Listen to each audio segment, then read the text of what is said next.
Greetings. My name is Dr. Yoknyam Dabale. I'm the host of the African Village One podcast. It's a pleasure to be here. Thank you for being here.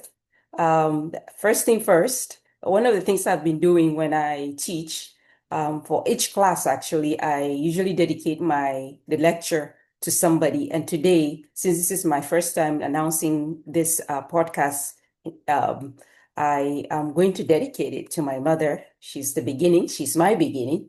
My mother who brought me into this world. She passed away 3 years ago. She has been inspiration to me as a village woman that she was.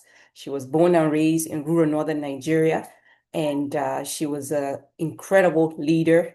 And she believed in herself, so whatever she wanted to do, she did. She was a great farmer. She was a great mother.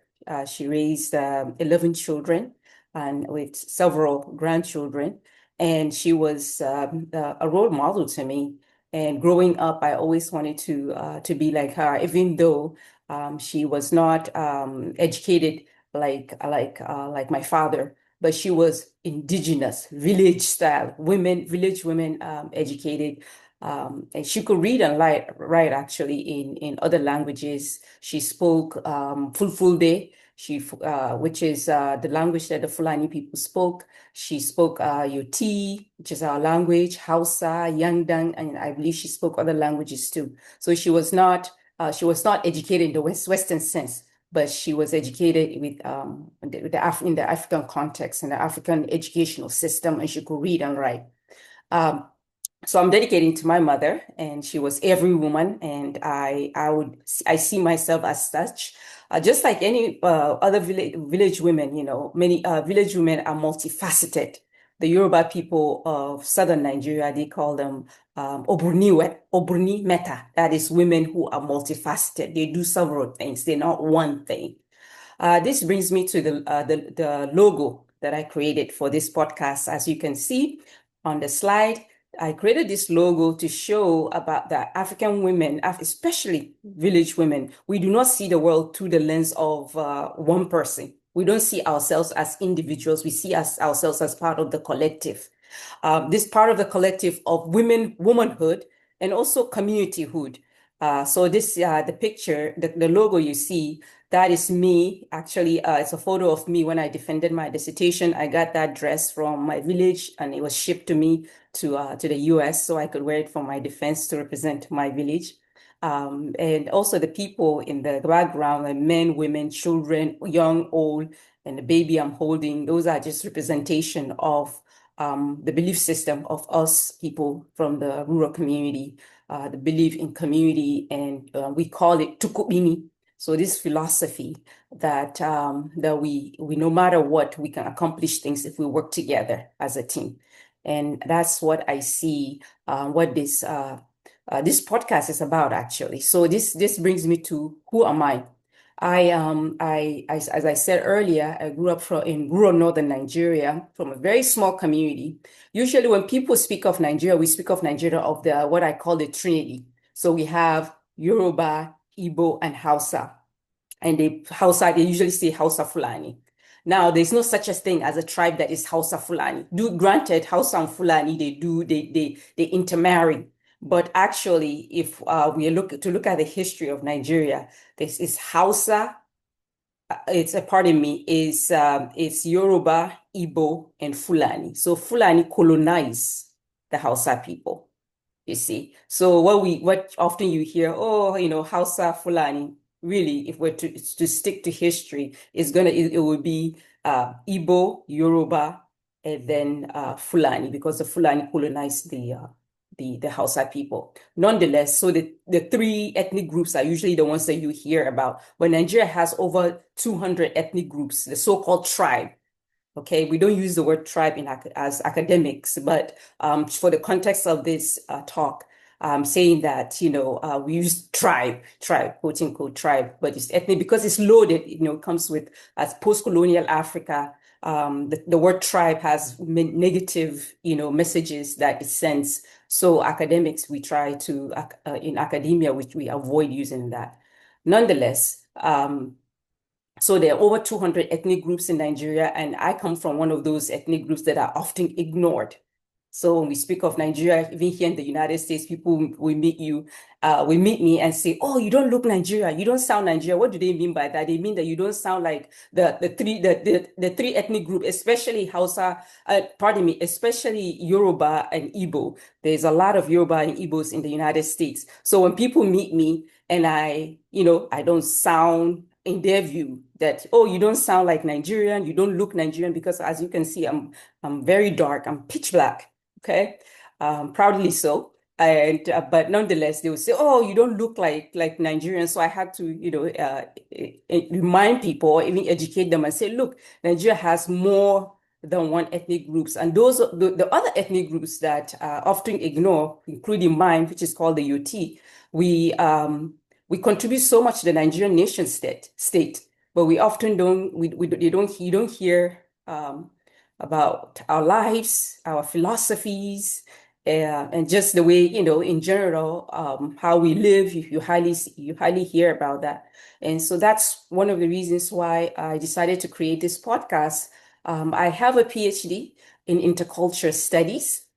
So this degree is an interdisciplinary degree. So what this means is that I have a more than one area of expertise. And of course, has been developed over the years. And then um, the PhD pretty much put a seal on it. So what I mean by that is my area of expertise is religion, African Christianity, and within that is mission studies, so Christian mission, and gender.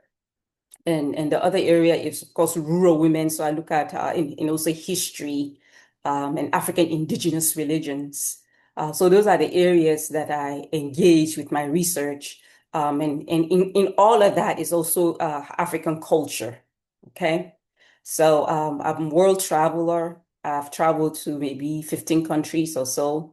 I have to think about that, but I definitely travel for more than 10 countries, and I lived in Sierra Leone, Liberia, and of course Nigeria, and here in the United States.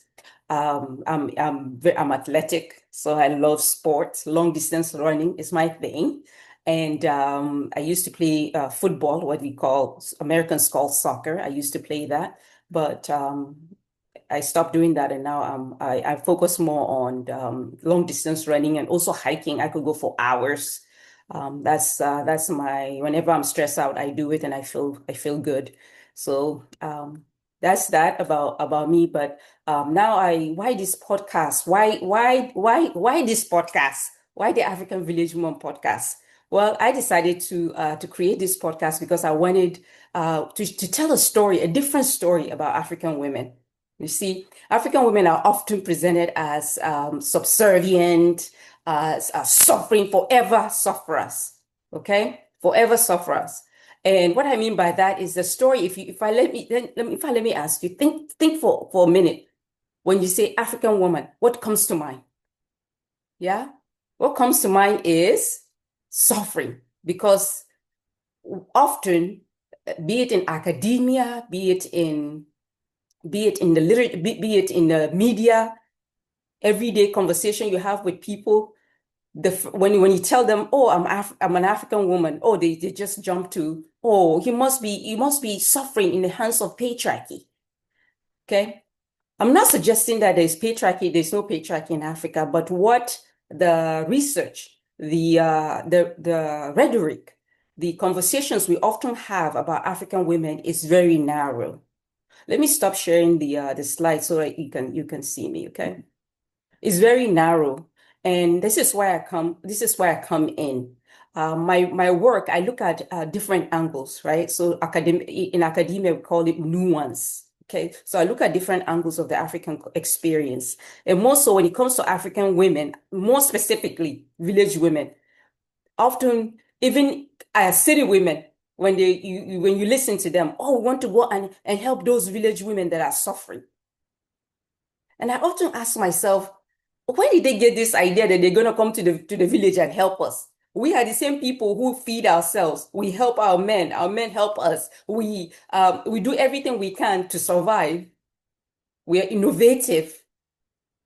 Okay. And we are strong on our own, and also we also believe in community. We are the same people that you want to come and save. And I hear that a lot also even within academia. Okay, pardon me. So even within academia, a lot of scholarship that is written about African women is about how African women need to be saved because African societies are oppressive to African women. I'm not suggesting that's oppression. There is no oppression, or more so, there is no maltreatment of women in Africa.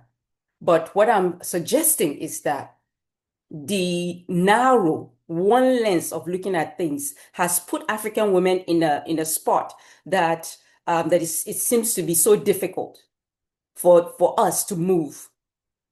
City women, they see themselves as savior of rural women. And then people beyond the African shore sees African women in general as oppressive doormats of African men. So they see us essentially with people with no agency. And I'm saying actually that story is not complete. And this is why I come in. My research shows ways in which African women have agency. And I intend to share all these angles. So if you were to think in general, what is this podcast all about? It's essentially about telling an other story of African women. And I'm going to do that how? By telling stories, sharing stories, analyzing research. So we discuss research that's been done on African women, especially rural women, specifically rural women, and lifestyle, the way we live our lives in the village. I grew up in the village, as I said earlier. Okay, I grew up in the village. I am a true village woman, and this village worldview lifestyle actually shape how I navigate the world. Okay, what does this look like? Let's say here, I'm here in the diaspora in the United States. When I have a problem, I don't just give up and say, oh, I have no hope. What do? I try to figure different ways to solve that problem. So I have several plans, A, B, C, and then I invite others when I cannot, when I invite others when I cannot solve the problem. That is village mentality. This is what village people do, village women do. Village women, we do not see ourselves as individuals. We see ourselves as part of the collective. Okay? So that's what I intend to do with this podcast. And also I will connect it as a Pan-Africanist. I'm a Pan-Africanist. I'll also connect it with the life and experiences of people in the diaspora and also in other part of Africa. So if this is something that you're interested in, okay, if you're interested in hearing about African women, village women from a different angle, then this podcast is for you, and I invite you to join and also encourage others to be part of this journey with me. I'm also going to invite academics. I'm going to invite everyday people who've done research related to African village women and women in general. And also, you should remember. I should let you know that because village women do not see themselves through the narrow lens of gender. We see ourselves as part of the collective. Yes, we are women. We promote womanhood. At the same time, because we see ourselves as a collective, what we do is that men also have a say in certain things that we do. So I'm going to have men scholars, also everyday men, non-academics to contribute to this podcast. I'm going to be sharing ideas, lifestyle, as I said, through an Afrocentric perspective. I'll be doing that for every Tuesday. So you should expect me. For the first few weeks, I will be the one that will be presenting and sharing with you, and then I'll eventually start having guest speakers. So if this is something that you're interested in, please do share and subscribe, and thank you for your time.